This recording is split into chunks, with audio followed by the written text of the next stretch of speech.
دوستان عزیز، روش شفاف‌سازی چراغ در منزل رو میخوام بهتون بگم. اول چسب میزنید که ماشین عزیزتون خراب نشه،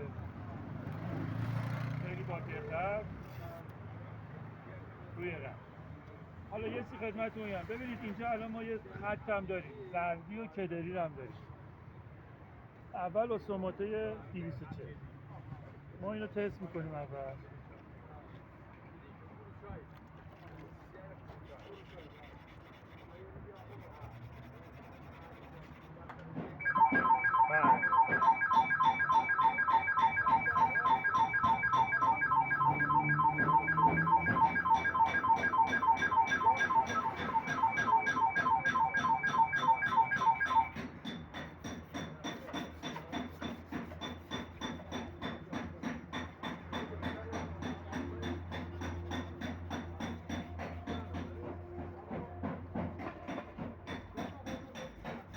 ببین حسابی با سوماته 240 280 سوماته میزنیم، همین خطه اب بریم بره، همین که این زردی و کدری چراغ از بین بره. معلومه رنگش زردتر میشه، رنگ آب.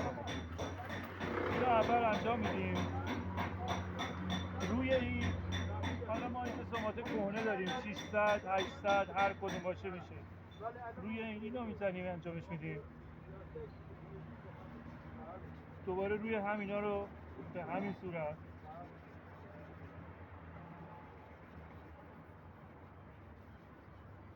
انقدری میزنیم که این آبی که از این میاد پایین، این آب هم سفید بشه، زرد و کدر و کثیف نباشه. روی این سوماته نوع 2000 دوباره به همون صورت انقدر میزنیم که خط سوماته قبلی و هیچ گونه خط و خشی رو چراغ نباشه و براق باشه. حالا من دارم اینا رو تون میگم، به این سرعت نیست. حتما باید انقدری بزنید که اینا هیچی دوش دیده نشه. من الان میخوام اینا رو انجام بدم، فکر میکنم 1 ساعت طول بکشه، ولی اصلا نگران نباشید. انقدر اینو میزنین تا از بین برید. بعد از اینکه زدین حسابی سومات خوش شد، از هر رنگ فروشی میتونید یه پولیش بخرین. حالا ما پولیشمون این هیچ فرقی هم نمیکنه و یه پنبه.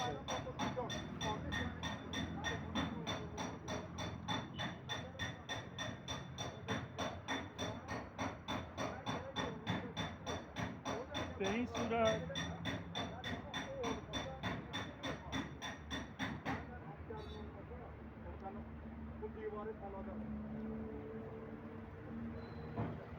این کار رو اینقدر انجام میدیم که براق بشه و اون خط سوماته هم از بین بره. من به صورت خیلی فشرده این کارو کردم، ولی همینو بخوای انجام بدین باید 1 ساعت زمان میبره که این خطا رو قشنگ از بین ببرید. این حسابی سوماته بخوره. این فقط تنها روش خونگیشه، ولی چون یووی روش از بین میره، سختی روش از بین میره، خیلی کاری نیست، ولی کار رو راه میندازه و میتونه دوباره 1 سال اینطورا براق بره. دفعه بعد آموزش خط و قلمگیری رو ماشین رو البته میگیرم، اونم بهتون توضیح میدم. امیدوارم که موفق باشید.